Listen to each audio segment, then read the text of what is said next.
All right, so after our first three of the flight here, I wanted to touch base with one of the folks that is wanting to sponsor with us, Brillo Beans Roasting Company. Name real quick. Scott. Scott, I got my man Scott here. Scott, you were telling me just a minute ago about what's so special about your coffee. Hand-picked, you're coming from 3 different regions. And I don't know a lot about coffee, and my wife would definitely know more about coffee than I do. But finish telling me what you're telling me. So hand-picked, and what are the regions you guys are growing in? So right now we've got our specials are like the Honduras, okay, the Jamaica from Jamaican Blue. Okay. I deal with those two majorly because I'm good friends with both the owners of the farms. Okay. Very nice. The Honduras we get are family owned. Okay.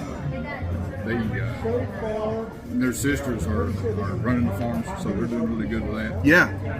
I deal with Prince in Jamaica. Okay. He's a really good dude. Man, it's hard to get it from there, because customs and everything, but we do. Absolutely, what we can to get it. But then we do a lot of Ethiopian and Tanzania. Ooh. Yeah, I mean, yeah. Okay. Okay. Just yesterday, I got in touch with a Costa Rican farm, and they sent me some samples, and man, I'm gonna tell you something. It's fire. Good. Oh, it's fire. So I was asking you, I'm not really a coffee guy, not because I don't necessarily like coffee. I was telling you, a lot like beer, I understand that coffees have all different types of flavors and profiles based on where they're grown, the soil they're grown in, the winds that come through there, all sorts of different factors that give you different types of flavor profiles. Yep.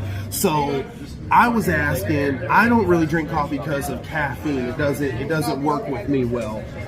That said, you were saying I could do decaf and still be able to enjoy the different flavor profiles and the different experiences that coffee has to offer. Yeah. We have right now we have a Colombian decaf that's got a good chocolatey flavor. Yeah.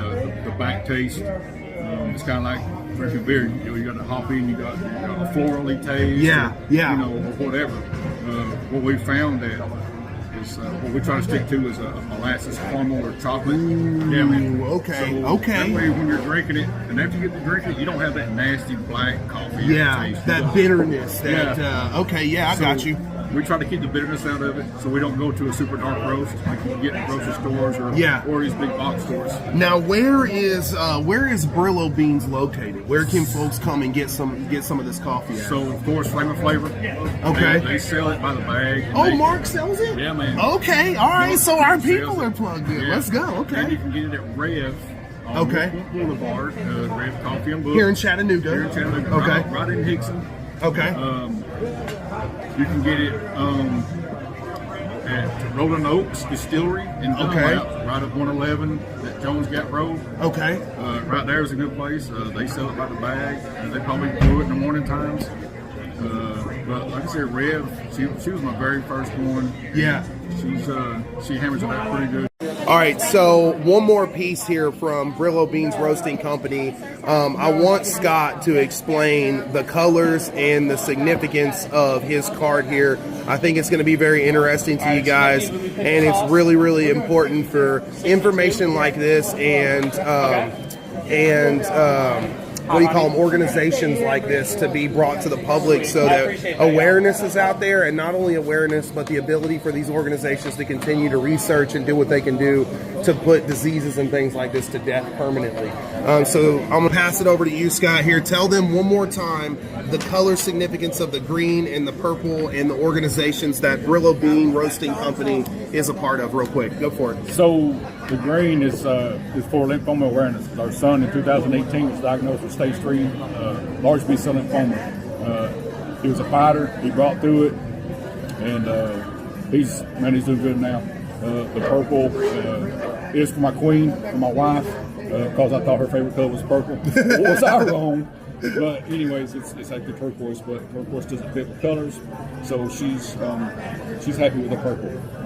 Now, you were telling me about the percentages of your profits that go to a specific organization. Talk a little bit about that. What we did, and we started last year, was 15% of our total yearly sales goes to an organization called Atlantis Love, and it's an organization foundation that they entertain and they help families that have had children go through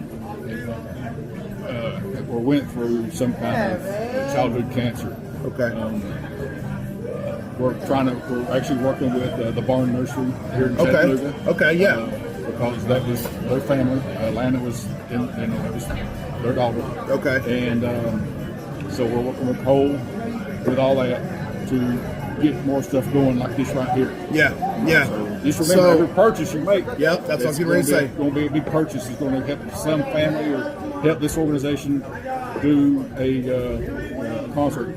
Nico Moon, matter of fact. Oh, okay. Last Monday, I believe, came in, or Saturday, they shut down Barn Nursery, and Nico Moon came in and did a small little venue concert for Atlantis Love. All right, so y'all, you heard it here first. Beamer Builds Knox is not only partnering with Brillo Beans Roasting Company, but Brillo Beans Roasting Company is in the business of proceeds to organizations that are helping with fight childhood cancer and things like that. So y'all, as we start to bring you the profiles on these beans and these coffees, remember that any purchases you make are going to have a percentage that is going towards fighting childhood cancer with these organizations. So y'all stick around. We got a lot more coming from Smoke on the River, and we'll have a lot more coming for Brillo Beans Roasting Company.